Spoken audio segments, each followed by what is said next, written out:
Hello, everyone. I'm Dr. Scott Lyons. I'm the director of the Embodied Consciousness Immersion, and I'm here with Dr. Ray Johnson, one of our esteemed faculty members for the immersion. And I thought we would have some time for me to introduce you to our esteemed faculty. And I'll just say a little brief background that one of the reasons I asked Ray to join us is because of her extensive knowledge in somatics and her incredible wisdom that she's able to just communicate with such accessibility about how injustice and social action contribute to our sense of embodiment and our sense of consciousness. And so I am so excited for this faculty spotlight with Ray, and for you all to get introduced and learn more about Ray. So Ray. Yeah. Hi. Hi.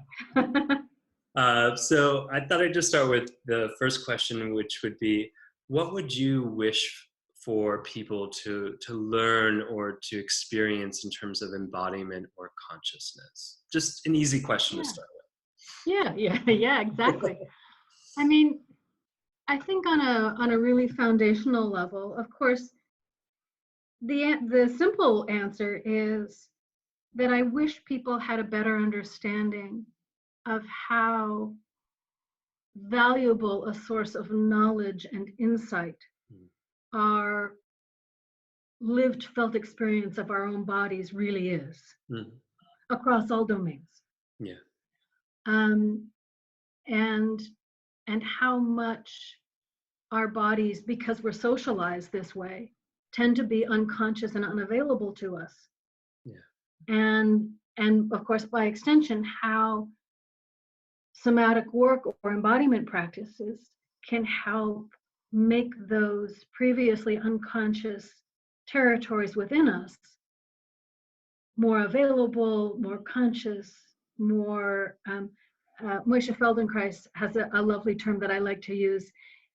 He called his work something that allowed people to cultivate a high resolution body image. And by body image, of course, he wasn't talking about how other people see us, but he was talking about like a photograph, how articulate and filled in and defined our internal spaces are.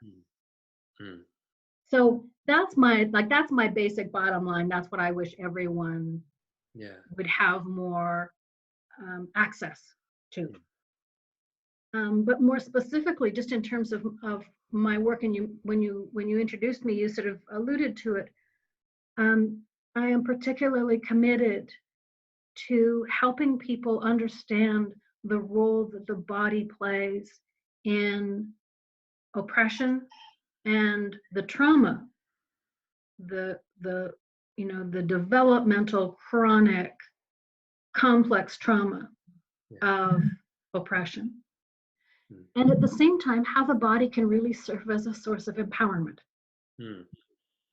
And so I think both of those things, both like for everything and around all things, just to have a sense of fuller, more articulate, more vibrant, more detailed presence, more availability to ourselves, like we're filling up our skin right to the edge. Yeah. And maybe even over the edge so that we can actually be in the world in this really alive, vibrant way.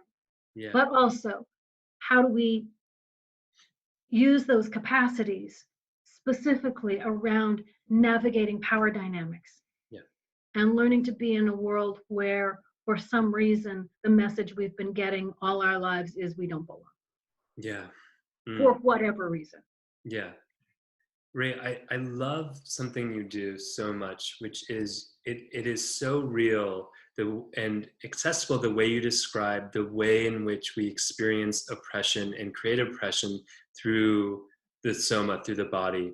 And yet I don't always hear when people talk about that, the sense of hope that you embody in regard to this dialogue. And I literally have gone through from conversations with you and just wept in by myself because it's so moving. It leaves me with a realization of what's happening and a sense of opportunity for change.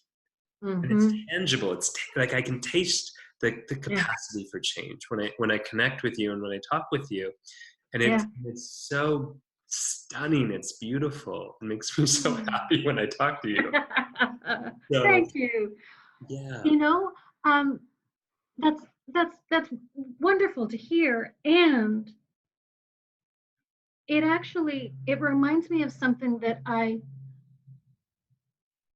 really come to value and pay attention to and work with, actually, particularly in my development of a particular research methodology. So mm. you might go, where's Ray going now into research methodologies? But look, give me a minute and let me see if I can connect the dots here. Right? Um, I'm not so sure that it's the words that I say that have the impact that you just described, which is all of a sudden I feel this sense of hope and aliveness and possibility. Yeah, I think it's the fact that I feel those things in my body. They're alive in me. yeah, And part of the work, my scholarly work, but also my personal work, yeah, has been, how do I remove that barrier yeah, between me and the world yeah, when I want to, when it feels safe, yeah, right? yeah, So that what's living in me becomes palpable to others. yeah. And I don't know that it matters so much what I'm saying. No, you could talk about string cheese, and I would be mesmerized and hopeful. Exactly. Like But the old cliche of people being able to sing the phone book, yeah, yeah. right? I mean, and I think that's absolutely true, Ray, is that I think that you have lived this practice so deeply about this interplay between, the obstructions we create and are placed and are manifesting in our culture, in our societies, in our Yeah. interpersonal relationships, and Yeah. and healing that, I imagine, in yourself in such a deep capacity and working with others in that healing, that to me you are a walking embodiment of this practice. And so the words are icing on the cake, but you're also quite articulate with your language, which I appreciate. Thank it, you. and so, but that's the accessibility piece too, is that your transmission of this extremely important aspect of this, what I would consider of embodying consciousness, and Mm-hmm. your capacity to identify and name and articulate and make it really accessible for other individuals who are also on this journey, and desire that. Yeah. Yeah. And to the extent that I'm able to be those things, that sort of um, that be in that space where I can actually feel what I'm going to say and feel what I'm saying as I'm saying it, Yeah, rather than my words are some, one degree of abstraction beyond what my experience is. yeah, That's exactly what I want for my students. yeah, Right? That's exactly what I want for people when I'm in a conference, doing a session, or teaching a workshop, or back in the day when I had a private practice, when I was working with clients, is I wanted that lack of barrier yeah, between what I was feeling in my body and what I was thinking and how I was speaking and who I was with. yeah, All those things for me that was my goal. And it didn't matter what it was around. yeah. That's what I was looking for. Mm, Yeah. so beautiful. Was there, I'm just so curious because I love talking to you. Was there was there a moment or like a distinct aha that sort of Mm. dissolved those obstructions for you, or those barriers as you call them? Yeah. So I think I'll do the same thing with this question as I did with the last one, which is I'll answer it on that So this is my basic around everything answer. And then here's my specific to the body and social justice Great. answer. Yeah. Okay. On a personal level, the thing that, and it wasn't a single moment, but it was this growing realization that although I was never a particularly good dancer, I didn't have a dancer's body. So even though I took classes and I trained and I went as far as I could along that path, at some point I thought, not with these knees, sweetheart, right? And so what the realization was for me was, despite the fact that my technique was always going to fall short, the experience that I had when I was dancing was me at my truest, deepest self. Mm-hmm. And I thought, I need to pay attention to this. Yeah. Why, when mostly I'd been valued for my intellect, for my good grades, for other things completely not having to do with my body at all. Yeah. Except to the degree to which my body looked physically normal and acceptable enough that I wasn't getting hassled. Yeah. Right? Yeah. I had white skin privilege and all kinds of other things that kept my body from being a source of attack or overt discrimination in lots of ways. Yeah. But other than that, my body was unremarkable. And given how much attention and praise I was getting for here, not for here, it was surprising to me that I went, but that's not really who I am. This in here, all of this, in movement, when I'm moving, that's who I am. So that was my sort of personal aha, was realizing that there needed to be some way for me to bring that into the world. And then, of course, when I figured that out to the extent that I did, I started to go, well, I guess I need to help other people do this too, right? And I would say that in terms of the aha moment around social justice and oppression in the body, my aha came when I was working in a shelter for homeless youth, for street kids, basically. And the first night I worked in the shelter, I was working the overnight as a trainee. And one of the residents in the shelter came home about 1:00 in the morning, completely beat up, gravel embedded in her face and just bruised and just like her nose was bleeding. She was really a mess. We asked her what had happened. And as the story came out, it turns out that she had been outside a gay bar and had been drinking and got a little lippy, and someone beat the crap out of her. And as part of my job was to try to wash the gravel out of the side of her face that was embedded in her face because someone had slammed her up against the sidewalk.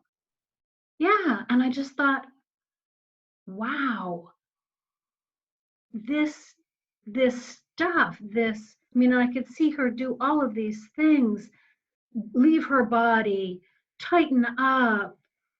Just all of these responses. And the way in which she described sort of being in her body and how she felt about her body. She sort of went on this little tirade of how ashamed she was of looking like a dyke, and she was just really angry, of course. And I thought, wow, that's me. And I thought, oh, so I may have, had the privilege and good fortune and the just the luck to manage to not have that be my particular path, so that in fact I was working at the shelter instead of living in the shelter. But I so resonated with the experience of her body. I thought, I need to look at this. I need to start to understand all of these things that she's describing, that I actually realize are happening to me, and what's that about, given that on the surface my life is pretty good. So that's my body and social justice aha moment, was Mm, realizing that I also embodied the traumatic imprint of oppression, mm, that I understood it. And and if I was experiencing all of the indicators of trauma, but yeah, had no knowledge, I mean, had no history of acute trauma, yeah, then what was that? yeah, Because, of course, at the time, no one was talking about how oppression was traumatic. no, And that really started me on my path. wow, Yeah. beautiful, or significant. Yeah. Yeah. It stayed with me all these years, Yeah, that moment. yeah. So, thank you for sharing. Hmm. Maybe one last question for this Sure. spotlight. Sure. Um, Maybe just what are you excited about for this in this 6-day immersion we're co-creating all together? Yeah. Well, um, you've actually you've said a lot of it right there. Hey, 6 days. Wow. I mean, this is so good. I mean, the last presentation I did was 20 minutes long. Right? And it's not unusual when your work out in the community is trainings and consultations and conference presentations. I mean, that's kind of my life as an academic. Yeah, 90 minutes is a long time. yeah, 6 days is just, oh my God, it's going to be amazing. yeah, So I'm looking forward to 6 days. yeah, I'm looking forward to working with you and with the other faculty that you've brought on board. It's an amazing team. yeah, Some folks I know, some folks I don't. I'm looking forward to all of it. yeah, Um, and I'm really looking forward to the kinds of conversations and experiences that I've come to learn happen when we start not just talking about the body, but actually experiencing the body as a social and political subject. mm, mm, I mean, it just gets really real and deep and important yeah, pretty quickly. yeah, And so I'm looking forward to having those experiences and sharing those experiences in a context where it feels like the container is yeah, ideally suited. yeah. Yeah. Thank you. I just I love I love hearing you chat. I love hearing Thank to you. work with you, and I'm just reminded. To me, one of the aspects, and what I get even when you're talking about how excited you are for this immersion is the sense that this immersion is about deep healing, and I Mm-hmm.